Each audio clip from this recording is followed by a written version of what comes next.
এই দুনিয়ায় জীবনে কোনোদিন নিজেকে কষ্ট দিব না, যাবে সুবহানাল্লাহ। সব কিছুতে আল্লাহ তাআলা বরকত দিবে, ঠিক কিনা? আমরা কি সেই রিজিকের অধিকারী হতে চাই? আল্লাহর রহমত কি পেতে চাই? আল্লাহ কবুল করুন, আমরা বলি আমিন। আমার ভাইরা, আল্লাহ রাব্বুল আলামিন ওয়াইলুন শব্দ দিয়ে আবার বলেছেন ওয়াইলুল লিল মুতাফফিফিন, ধ্বংস তাদের জন্য যারা ওজনে কম বেশি করে, ঠিক কি না? কৃষকরা ওজনে কম বেশি করে না, বরং কৃষকরা সব সময় এই গৃহস্থরা বাজারে বিক্রি করতে গেলে আরো বেশি দিয়া দেয়। বাজারে শাক বিক্রি করতে গেলে 100 আটি শাক বিক্রি করতে গেলে 10 আটি ফ্রি দেওয়া লাগে। ঠিক বললাম নাকি ভাই? আলু বিক্রি করতে গেলে 40 কেজির মন যেখানে 42 কেজিতে 1 মন হয়। এই যে মানুষের বানানোর নিয়ম, ঠিক কিনা বলে? আপনি কিনতে গেলে কিন্তু দিবে না। আল্লাহ কিন্তু সাবধান করেছেন যে কিনা নেওয়ার সময় বেশি মাত্রায় নেয়, আবার দেওয়ার সময় বিক্রির সময় বেশি কম করে দেয়, ও ধ্বংসপ্রাপ্ত হবে, ঠিক কিনা? প্রিয় ভাইরা আমার, আপনারা আলু, এদিকে আলু চাষ হয় নাকি? আলু এই বছরে যখন বিক্রি হলো, প্রথম সিজন যখন ছিল, যখন স্টোরে ঢুকায় পাইকারি আলু, এখন উঠতেছে নতুন আলু, এরকম না, দাম বেশি 70-75। আমি আজকে 75 টাকা কেজি কিনলাম না, এদিকে হতে পারে। আমি আজকে কিনেছি নতুনটা 75 টাকা, আর হল্যান্ডার আলু বড়টা 70 টাকা। সেটা যাই হোক, কম বেশি হতে পারে অবস্থা বেঁধে, ঠিক কিনা? সেদিকে আমার লক্ষ্য না। আমার লক্ষ্য হচ্ছে আপনি যখন বাজারজাত করলেন, যখন আপনি বিক্রি করলেন পাইকারি দামে, তখন আপনার কাছ থেকে কিনে নিল 16 থেকে 24 টাকা সিজন। আমার মনে হয় এরকম, কি বলেন, ঠিক কিনা? কিন্তু এরপরে তারা বিক্রি করলো কত করে? 70-80 টাকা, ঠিক কিনা? তাহলে এই যে কৃষককে ফাঁকি দিয়ে সিন্ডিকেট করে মানুষের কাছ থেকে অর্থ এইভাবে আদায় করে নেওয়া সম্পূর্ণ হারাম। এরা জাহান্নামী হবে। কোথায় যাবে? এরা এইভাবে মানুষকে তৃপ্তি করে, অর্থ অর্জন করে, ওরা মনে করেছে ওরা চির অমর হবে, এরা চির স্বৈরাচার হিসাবে পরিচিত হবে। ঠিক কিনা? প্রিয় ভাইয়েরা আমার,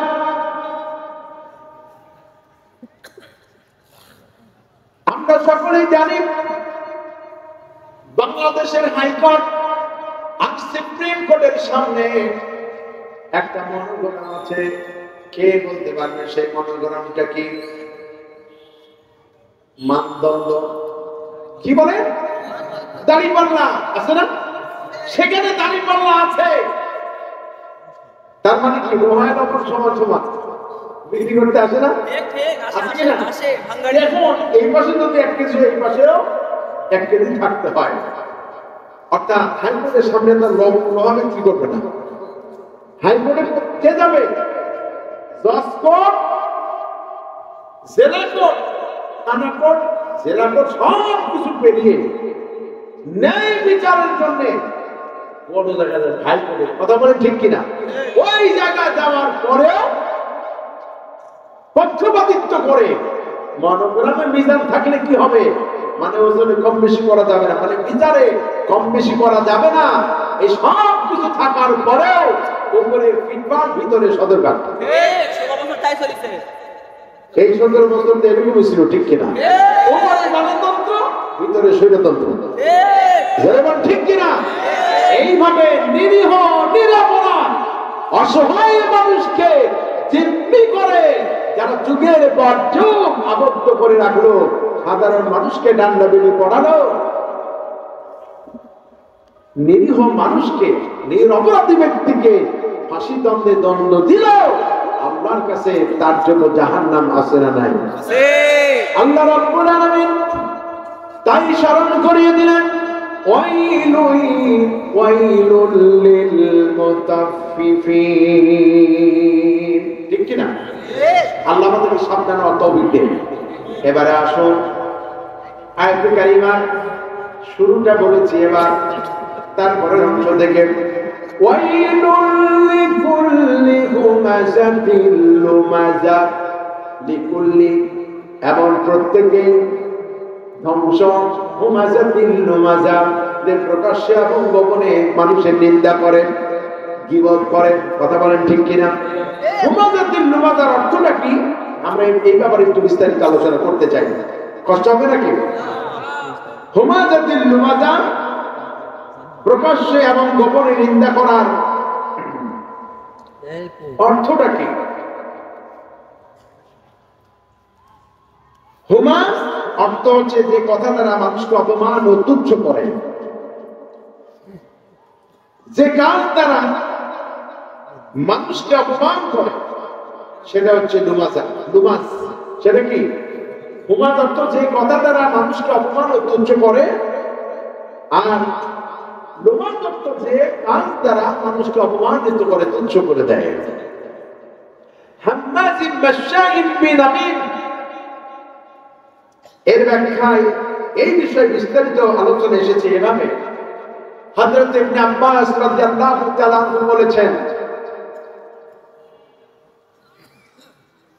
এর দ্বারা অর্থ হলো, এর দ্বারা উদ্দেশ্য হলো অপবাদ দানকারী, যে নিরীহ মানুষকে অপবাদ দেয়। খুব ভালো করে বুঝতে হবে, গীবত তথা পিছনে নিন্দা করা। রবি ইবনে আনাস রাহমাতুল্লাহ আলাইহি বলেছেন, সামনাসামনি নিন্দা করা হচ্ছে হুমাযা, আর পেছনে নিন্দা করা হচ্ছে লুমাযা।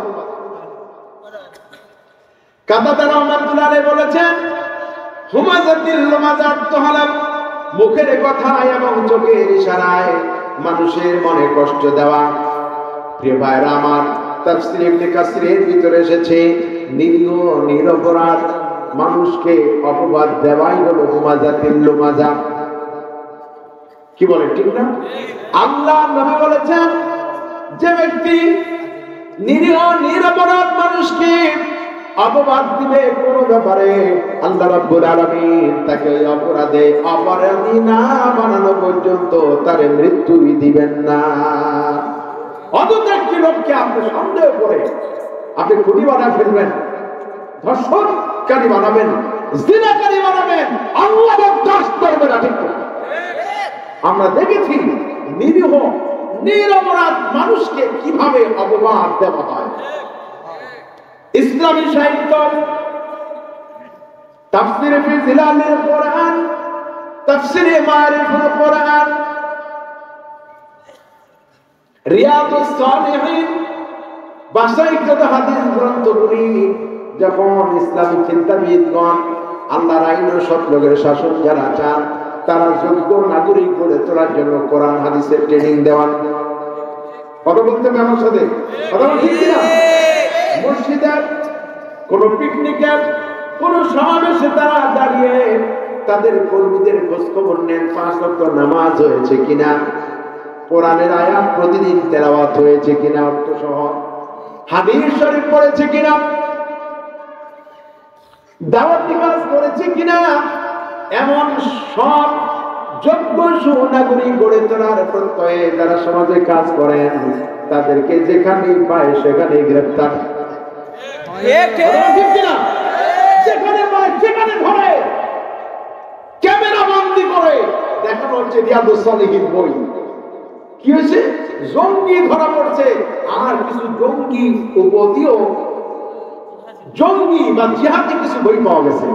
আমি হাইরে কুলাঙ্গার রে, এখানে লেখাই আছে রিয়াদুস সালিহিন, বাসায় কিন্তু হাদিস। এরা মুসলমান, এরা মুসলমান হতে পারে? নিরীহ মানুষকে ডান্ডাবিড়ি পড়ায় দিল বছরের পর বছর, আবার সপ্তাহের পর সপ্তাহ, 50 দিন 52 দিন রিমান্ড দিল একই লাগান। ঠিক ঠিক ঠিক। এই যে নিরীহ মানুষকে অপবাদ দিল, বিচার কি আল্লাহ করেন না? আল্লাহ তো করেছেন। বলি আস্তে আস্তে বলি, শতাব্দীর শ্রেষ্ঠ মিথ্যাচার করা হয়েছে। এই উপমহাদেশের শ্রেষ্ঠ মুজাদ্দিদ আল্লামা দেলোয়ার হোসেন সাইদি সাহেবের উপরে আল্লামা আব্দুল্লাহ হোসেন সাইদি এই বাংলাদেশের ইতিহাস সারা বিশ্বে আল্লামা সাইদির জন্য বাংলাদেশকে চিনে। আল্লামা সাইদির কথা শুনে অসংখ্য অমুসলিম ইসলাম কবুল করলেন, হাজারো লক্ষ মানুষ হেদায়েতের পথ পেলেন। সেই লোকটাকে বানানো হলো চোর, বানানো হলো খুনি, বানানো হলো ধর্ষণকারী। মাজলুমের দোয়া কবুল হয় এটা আমরা নিজের চোখে দেখলাম। তিনি বলেছিলেন আয় আল্লাহ তাআলা, যখন তাকে আদালতে নিয়ে হাবিজাবি, আমি কিন্তু শুধু এই বিষয়ে বলবো না, শুধু উদাহরণ দিয়ে চলে যাব। যখন তাকে নিয়ে দেলোয়ার হোসেন সাইদিকে দেলু রাজাকার বানানো হলো, কলিজার টুকরা বড় সন্তান বাপের প্রতি অপমান সইতে না পেরে হার্ট অ্যাটাক করে মারা যায়, ঠিক কিনা? সন্তানের জানাজার জন্য প্যারোলে মুক্তি পেলেন।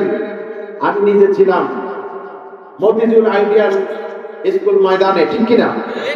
সেখানে তিনি ঘোষণা করেছেন, আসমানের দিকে তাকিয়ে বলেছেন আয় আল্লাহ তাআলা, তোমার জাতের কসম, তোমার সম্মানের কসম, তোমার ইজ্জতের কসম, 1971 সালে আমি সাইদির গায়ে 71 সালের কোন পানি বা কামান লাগে নাই।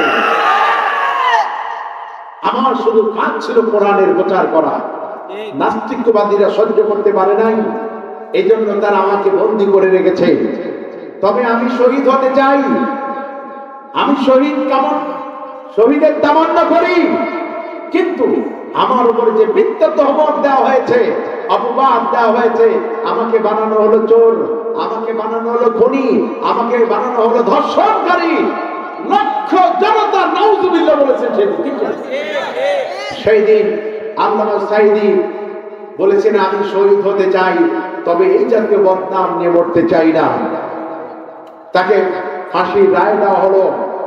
এদেশের জনগণ, এদেশের ইসলামপন্থীরা বরদাস্ত করতে পারেনি, যার করে আন্দোলন থাকলে পরে 200 লোক জীবন দিয়ে শাহাদাত বরণ করলেন।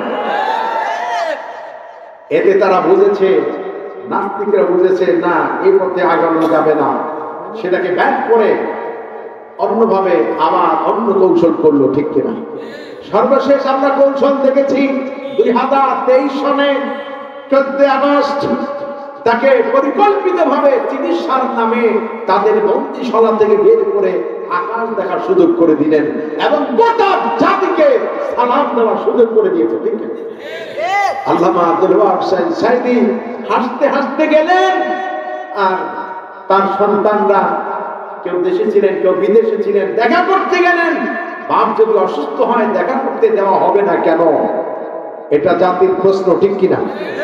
তাদেরকে দেখা করতে দেওয়া হয়নি এবং আমরা দেখলাম হঠাৎ করে খবরে চলে এলো আল্লামা সাইদির ইন্তেকাল হয়ে গেছে। ইন্না লিল্লাহি ওয়া ইন্না ইলাইহি রাজিউন। এই যে পরিকল্পিতভাবে হত্যা করলো অপবাদ দিয়ে, দেখেন আল্লাহর কি খেলা।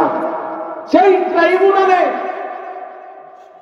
তারা নিরীহ মানুষকে অপরাধী বানিয়ে হত্যা করলো, বিচার করলো। মাওলানা নিজামী, আলী হাসান মোহাম্মদ মুজাহিদ, কাদের মোল্লা, কামারুজ্জামান, মীর কাসেম আলী সহ আব্দুস সুবহান, এরা আল্লাহর অনেক বড় ওলি, ঠিক না? এদেরকে পরিকল্পিতভাবে হত্যা করলো আল্লাহ রাব্বুল আলামিন। এর কি খেলা! যেই ট্রাইব্যুনালে তাদের বিচার হলো, বিচার করেছে, এখন সেই ট্রাইব্যুনালে তাদের বিচার শুরু হয়েছে। আল্লামা সাইদিকে যে জঘন্যভাবে অপরাধী বানায় রায় দিল, তার নাম কি? তার নাম কি? কালামানি। দেখছেন ওর জায়গা মতো নষ্ট করে দিয়েছে জনগণ। আর যদি বিচার না হয়, সে যে শিক্ষা পেয়েছে এই দুনিয়ায়, আল্লাহ তো আরো কত কি রাখছেন। কিন্তু আমরা এই বিপ্লবী সরকারের কাছে দাবি জানাই, এই নৃশংসভাবে যারা 2006 সালে লগি বৈঠা দিয়ে নিরীহ ছাত্রদেরকে হত্যা করেছে, যারা শাপলা চত্বরে 5ই মে হেফাজতে ইসলামের ছাত্র শিক্ষকদের উপরে গণহত্যা চালিয়েছে, বিটিআর বিদ্রোহের নামে আমার দেশের সেনাবাহিনীকে হত্যা করেছে,